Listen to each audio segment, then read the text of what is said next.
نو ما غوښتل چې تاسو ته دغه یو څو مثالونه بیان کړم چې دغه کم چا چې د الله جل جلاله سره مینه او محبت راسي هغه په کم حالت کې هغه خپل د مینې اظهار څه رقم کوي هغه باندې د یو چا تاسو فکر وکړئ په دا کسانو چې د الله جل جلاله سره مینه راسي ټول عمر یې فکر په دغه کې چې زما کاشکې ما د الله جل جلاله ذکر کولی کاشکې مې د الله جل جلاله اذکار کولی کاشکې مې د الله جل جلاله عبادت کولی نن ټوله غواړم چې خبره خاص او خاص پر دغه باندې وکړم چې موږ او تاسې څه رقم الله جل جلاله ته ځان ورنږدې کړو ولې موږ او تاسې پر عبادت باندې شوق نه راځي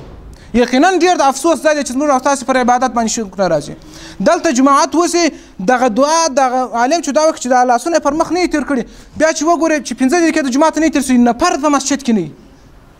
یو نفر ته یې وګورئ دا جومات که 20 بالا کې دی ته 15 بالا راسه ته وګوره یو نفر ته په مسجد کې پیدا کوی شي که نه شي پیدا کوی هر سړی خپل په کار پسې وجه څه شي ده وجه دا ده چې موږ او تاسې د دنیا کارونه د آخرت تر کارو مقصود نیولي دي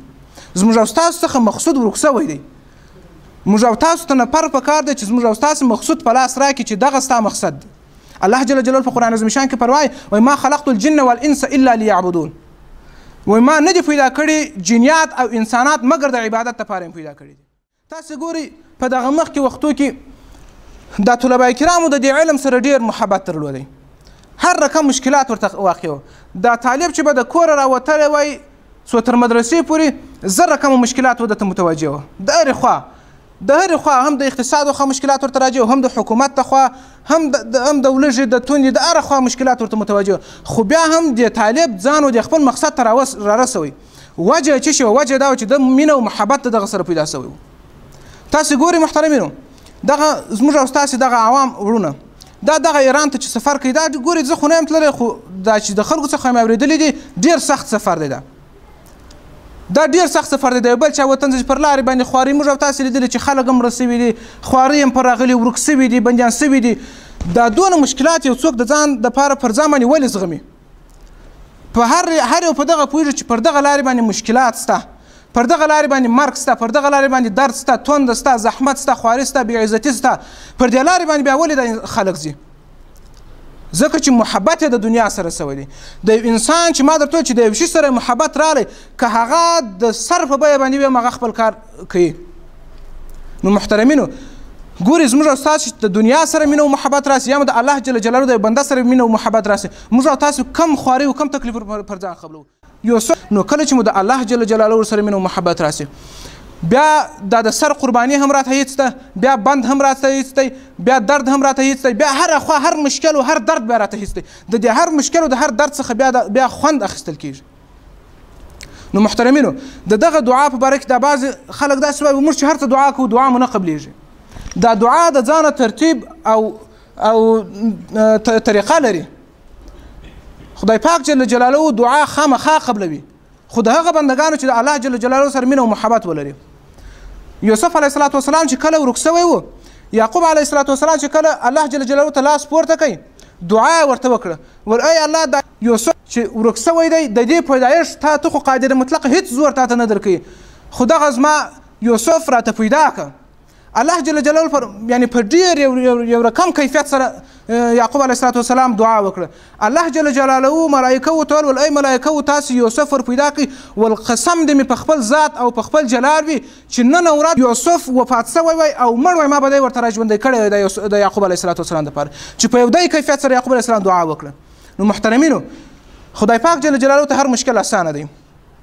یو بل ته به دعاګانې سره کوو کله کله ګوري ما تاسو ته په اول وارې کول ما د عالم چې تقریر کوي دا پر دې دلالت نه کوي چې دی ولی دی دا پر دې دلالت نه کوي چې دنه ګناه نه ده کړې دا پر دې دلالت نه کوي چې دی ګناهکاره نه دی دی ګناه نه کوي د هر چا څخه ګناه کېږي خو ما صرف وجه درته وویل چې زما مقصد دغه دی د ټولو د مخې چې زه په دغو خبرو باندې خپل عمل وکړم او وروسته بیا تاسې عمل وکړئ په دغه باره کې دا چې انسان خپله په یو شي عمل نه کوي و بل چا ته وایي په دې باره کې واقعه راپیدا سو یو وخت کې یو سړی و د علم او تحصیل وکړي د علم یې په ډېره لوړه کچه باندې و ډېر غټ عالم ځینې جوړ سو کله چې دی خپلې علاقې ته رالی دی مخکې ولاړی لکه داسې د ولایت په سطحه د ولسوالۍ په سطحه په داسې غټو شاخویو لاسونو په داسې ځایو کې به تقریر کوئ ده چې به دا هر څه تقریرونه کول هر څه خبرې به یې کولې دا خبرې پر چا باندې تاثیر نه کوي دوی ور د ځان سره فکر و چې دا زما خبرې پر چا باندې ولې تاثیر نه کوي. بیا داسې رالی د کلي په واسطه د یو کلي په علاقو کې بس داسې ګرځېدی و خلکو ته تقریرونه کول د علمیت بیان یې ورته وکړو چې داسې کار وکړي داسې کار وکړي، خو علم و. چې کله یې ولیدل په دې کې چا عمل نه پکوي د په خبرو، بیا چې کله رالی داسې کمې علاقې ته راورسېدی، داسې لږو لږو خلکو ته بیا نصیحت او تقریر کوئ، خو هېڅ چا به د په خبرو یعنې عمل یې نه پکوئ. وروسته د ځان سره فکر وایي چې دغه وجه څه شي ده چې زه خدای پاک جل جلاله دونه علم ماته راکړی دی او زه دونه خواري او زحمت کار دی خلکو ته تبلیغ کوم او تقریر ورته کوم، دا زما تبلیغ ولې پر خلکو باندې تاثیر نه کوي. نو کله چې متوجه سو اخر دی رالی په خپل کور کې تبلیغ شروع کړي، اول وارې خپل کور اصلاح کړي، اول وارې موږ او تاسو باید خپل ځان اصلاح کړو. تر څو چې موږ او تاسو په خپل ځان کې اصلاح نه یې راویستلی، بیا موږ او تاسو د بل چا کې اصلاح نه سو راویستلی، بیا زموږ او تاسو خبرې په چا کې تاثیر نه کوي، بیا زموږ او تاسو خبرې پر چا باندې مؤثرې نه وي. نو محترمینو، پر هر چا باندې لازمه او ضروري ده که څوک د کور مشر وي خپل د کور مسؤلیت ور په غاړه دی، که څوک د یو مسجد مشر وي د مسجد مسؤلیت ور په غاړه دی، که یو څوک د یو ولسوالۍ مشر وي د خپلې ولسوالۍ مسؤلیت ور په غاړه دی. نن ټوله غواړم چې خبره خاص او خاص پر دغه باندې وکړم چې موږ او تاسې څه رقم الله جل جلاله ته ځان ورنږدې کړو. ولې موږ او تاسې پر عبادت باندې شوق نه راځي؟ یقینا ډېر د افسوس دا دی چې موږ او تاسې پر عبادت باندې شوق نه راځي. دلته جماعت وسي دغه دعا دغه عالم چې دا وکړي چې د لاسونه پر مخ نه یې تېر کړي، بیا چې وګورئ چې 15 دقیقې د جماعت نه یې تېر سوي، نفر په مسجد کې نه یو نفر. تاسو وګورئ دا جماعت که 20 بالا کې دی ته 15 بالا راسه ته وګوره یو نفر ته په مسجد کې پیدا کوی چې کنه پیدا کوي. هر سړی خپل په کار پسې. وجه څه شي ده؟ وجه دا ده چې موږ او تاسې د دنیا کارونه د آخرت تر کارو مقصود نیولي دي. زموږ او تاسو څخه مقصود ورک سوی دی. موږ او تاسو ته نفر په کار دی چې زموږ او تاسو مقصود په لاس راکړي چې دغه ستا مقصد دی. الله جل جلاله په قرآن عظیم شان کې فرمایي وایي ما خلقت الجن والانس الا لیعبدون، وایي ما نه دي پیدا کړي جنیات او انسانات مګر د عبادت لپاره پیدا کړي دي. نو محترمینو، موږ او تاسو باید خپل په هر مشکل کې خپل سر و ګریوان ته کښته کړو او د خپل مشکلات ځان ته په ګوته کړو، خپل هر مشکل حل کړو. که چیرې د اولې ورځې څخه موږ او تاسو خپل یو مشکل حل کولی، نن به زموږ او تاسو جامعه و دې حالت ته نه رسېدلی. نن به زموږ او تاسو د جامعې ذهنونه داسې کوچني نه وای. نن به هر ځوان د دې جامعې زموږ او تاسو وسیع فکر به درلودلی، غټ فکر به ورسره وای. وجه څه شي ده چې دا زموږ او تاسو د جامعې د هر شخص دا فکر یې داسې کوچنی فکر دی. موږ او تاسو کم کار نسو کولی. تاسو راسئ دغه طلبه کرامو ته یو وخت ورته کښېنئ دا کم علم چې دا طلبه کرام حاصلوي دې ته تاسو غوږ ونیسئ. دا د اسانه کار نه دی چې موږ او تاسو ته دغه راځي چې دغه اکثره وایي ملي طالبانو وکړي، کرا وایي کتاب ته پراته دي. دا یو اسانه کار نه دی. دا چې کله تاسو خپله ور داخل سئ بیا هغه وخت به پوهېږئ چې دا علم چې دونه عزت لري دا مشقتونه هم لري. په علم کې چې دونه عزت ستا دغونه مشکلات و دردونه و لږې و توندې هم پکښې سته. یو عربي مقوله ده وایي العلم عز لا يحصل الا بالذل. وای دا علم چې دی دا عزت دی، بې له شکه چې علم عزت دی. وای دا علم عزت دی، دا عزت نه حاصلېږي مګر په ذلت سره حاصلېږي. تر څو چې یو څوک پر ځان باندې ذلت ونه مني، تر څو چې یو څوک پر ځان باندې خواري لږه تونده مشکلات دغه پر ځان باندې ونیسي، هغه هېڅکله علم سر ته نسي رسولی. تر څو چې یو طالب دا ځان ته هار ونه بولي چې د یو چا دروازې ته ولاړې هغه دروازه ورته ټکوي چې ډوډۍ راوباسه. دا ګوري دغه ځوان چې سبقان وایي، دا ځوان چې په مدرسه کې دی، دا هم دا ستاسې په شکل باندې کولی شي چې خپل سودا وکړي، خپل ځان ته پیسې وګټي. خو دی راولاړ سوی دی، دغه ذلت یې پر ځان باندې منلی چې د یو چا دروازه ورټکوم، د چا خوشکه یې پر ځان باندې منلې، لږه یې پر ځان باندې منلې، تنده یې منلې ده، ذلت یې پر ځان باندې منلی دی، خواري پر ځان راولي، شپې یې سهار کړي دي. دا ټوله خواري چې دا انسان پر ځان باندې راویستلې ده، دا طالب العلم دا د دې دپاره چې هغه ته یو عزت هم سته. کله چې انسان عالم سي، تاسو ګورئ دا یو انسان دی عالم دی، دا عالم پلار هم لري، ورور هم لري، د اکا زوی هم لري، ولې دا عالم خپل تر پلار و خلکو ته محبوب دی. دا خلک ګوري د دې عالم کنی د عالم پیدا خپل د پلار څخه دی، سبب یې پلار دی. ولې دا خلک د عالم سره ډېر ارتباط ساتي، د پلار سره ولې نه ساتي، د ورور سره ولې نه ساتي؟ که څه هم د دې عالم د ورور فکر وسیع وسي، هوښیار وسي، هر څونه عقل ولري، خو بیا هم خلک عالم ته توجه کوي. ولې؟ ځکه چې دا صفت د علم خدای پاک په عالم کې ایښی دی. نو محترمینو مقصد مې دا دی چې موږ او تاسې په دې دنیا کې پر ځان باندې خواري مشقت تکالیف راولو دا وها خواته بیا عزت هم لري وها خواته بیا دا بیا نتیجه هم لري. دا مې یو مثال تاسو ته تېر کړ چې یو طالب العلم پر ځان باندې دونه مشکلات تېروي